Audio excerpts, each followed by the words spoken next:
Hello mga kapolitika, magandang araw muli sa inyo. Heto na naman tayo sa isang panibagong kwentuhan.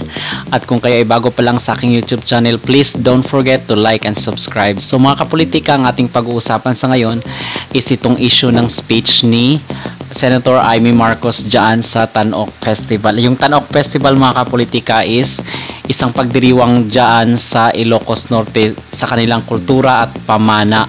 So nag-speech nga itong si Senator Amy Marcos dito sa kanilang festival at siya yung naging guest speaker ng naturang pagdiriwang. So ang title sa ating pag-uusapan sa ngayon mga kapolitika is hindi ba pinalakpakan ng mga Ilocano itong speech ni Senator Amy Marcos?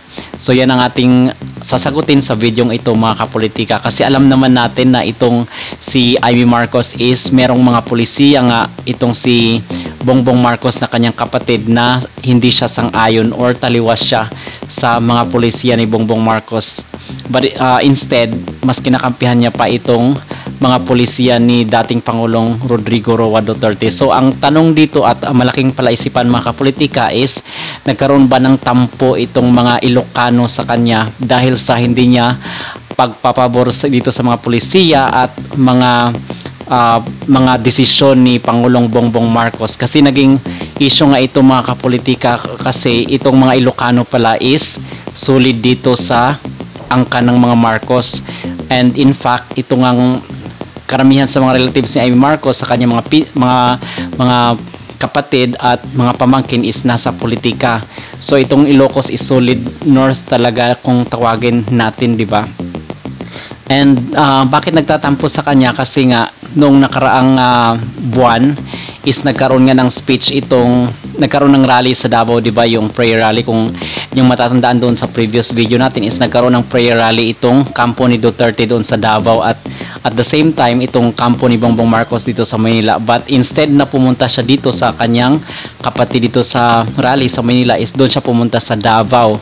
So nakita yon ng mga Ilocano mga kapolitika. So ang tanong at palaisipan ngayon is magiging solid north pa ba ang mga Ilocano para dito kay Amy Marcos? Kay Bongbong Marcos, yes, but how about dito kay Amy Marcos? So yun ang ating sasagutin sa videong ito mga kapolitika. At kung bakit natin ito pinag-uusapan mga kapolitika, dahil may nakita akong post dito sa social media sa Facebook. At ang sabi dito is hindi raw pinalakpakan itong si Amy Marcos dito sa kanyang speech sa naturang pagdiriwang mga kapolitika. Ito yung sinabi. Ang sabi dito mga kapolitika is walang pumapalakpak sa talumpati niya, halata na nasasaktan ang mga taga Ilocos Norte. So ito yung post sa Facebook page or sa comment section kung saan is marami na raw mga Ilocano ang nagtatampo sa kanya, kasi yung mga loyalista daw na mga taga Ilocos Norte or taga Ilocos, yung mga Ilocano is solid dito kay Bongbong Marcos, pero yung iba daw na solid dito sa ang kanila is kay Bongbong Marcos lang solid, pero hindi dito kay Amy Marcos, kasi nga kinukontra yung mga polisiya ng kanyang kapatid. But actually pinanood ko yung mga video dito mga kapolitika, at nakita ko nga dito sa video na pinalakpakan naman pala si Amy Marcos dito sa kanyang talumpati but sa last part na, hindi doon sa start or sa middle ng kanyang speech, but pinalakpakan siya dito sa last part ng kanyang speech sa festival mga kapolitika. At bakit natin ito pinag-uusapan mga kapolitika? Kasi itong si Amy Marcos is delikado rin ang kanyang sitwasyon. Kung bakit delikado, it's because namamangka ito or namimingwit sa dalawang ilog. Kung yung nasubaybayan yung previous video ko is natalakay ko na ito noong nag-attend si Amy Marcos doon sa Davao rally, sa prayer rally ng mga Duterte. So itong si Amy Marcos kumbaga is gusto niyang makuha yung mga boto ng mga Marcos, and at the same time gusto niya ring makuha ang boto ng mga Duterte or taga Mindanawans, kasi alam naman natin mga kapolitika na next year 2025 is magkaroon ng midterm senatorial election, at re-electionist nga itong si Amy Marcos, at hindi nga siya tatakbo na kasi napaugong yung last few months is napaugong nga itong mga balibalita na si Amy Marcos daw is tatakbo bilang mayor ng Maynila. But clear na ito at pinaliwanag na ito ni Amy Marcos na hindi nga siya tatakbong mayor but ang tatakbuhan niya is senatorial slate, mga kapolitika.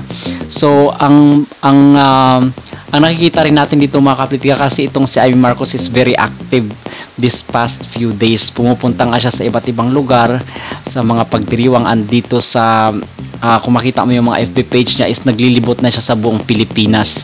So ang indication nito, mga kapolitika, is because nga election, so kailangan maging popular itong kanya maging kandidatura sa susunod na halalan or susunod na taon. So ito ang basa ko dito, mga kapolitika.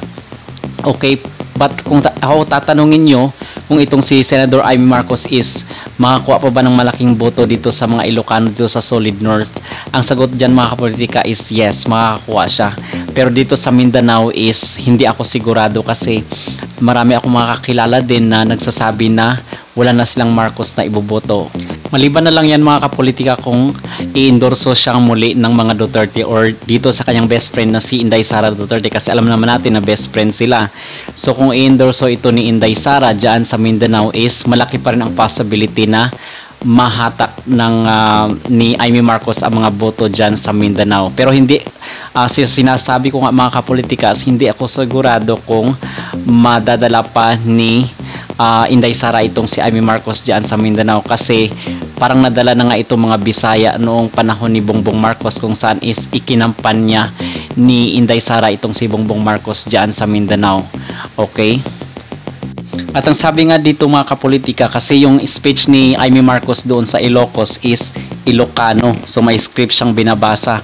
At ito dito natin nalalaman na hindi kung siguro may Ilocanong salita itong alam si Amy Marcos is konti lang, kasi meron niya siyang script na ginamit. At nakita rin natin dito sa comment section na, kasi hindi naman tayo Ilocano, so nagbasa-basa tayo ng mga comment at nakita natin itong translation nga nung sinabi niya. At ang sabi niya dito is meron daw na nagagalit sa kanya at meron naman daw na tuloy-tuloy ang suporta sa kanya.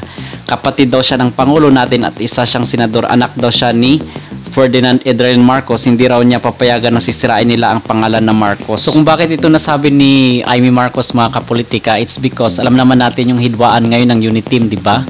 And ang sinasabi niya na nanira dito sa kanilang pamilya is part lang din ng kanilang family. Okay, so yan ang hindi niya sinasabi yung mga pangalan ng mga tao na kanyang pinatutungkulan dito sa mga nanira sa kanilang pamilya. But alam naman natin itong hidwaan sa pagitan nila ni Speaker Martin Romualdez at itong sinasabi nga ng mga tao na si First Lady Lisa Araneta Marcos. So hindi niya daw hayaan, but on the other hand, iba naman yung nangyayari, mga kapolitika, kasi ang dapat dito talaga gawin ni Amy Marcos para mabalik yung tiwala ng mga tao sa kanila is kausapin niya yung kapatid niya, kasi kapatid niya naman yan at walang ibang pwedeng mas malapit na mag-advise sa kanya kundi yung kapatid niya din mismo ni Bongbong Marcos. So yun lamang ating masabi, mga kapolitika, at maraming salamat sa pagtunghay muli dito sa ating YouTube channel. Kung kayo ay bago pa lang, please don't forget to like and subscribe para sa ating mga sunod na talakayan. Maraming salamat.